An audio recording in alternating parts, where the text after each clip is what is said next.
Alberta's government says it's moving to assert provincial autonomy by patriating more administrative firearms authority to the province, with a funding increase of $700,000 for the current year, growing to more than $7 million next year. The province says the Alberta Chief Firearms Office will process firearms license applications, transfers, authorizations to carry, and other administrative tasks faster and right here in Alberta. Premier Jason Kenney says this is one more way Alberta's government is standing up to what he calls Ottawa's ridiculous firearms agenda.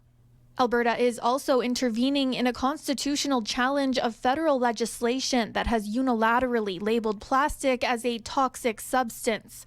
Alberta will argue that the federal government's decision to label plastic as a toxic substance is an unconstitutional intrusion into provincial jurisdiction. Alberta has the largest petrochemical sector in the country, and it is set for a massive expansion, thanks in part to the petrochemical strategy. In Alberta's recovery plan, we have attracted an additional $18 billion of announced investments in low-emitting petrochemical projects for products that the world needs. The Premier says the federal government's action has already negatively affected investment in the province's petrochemical sector.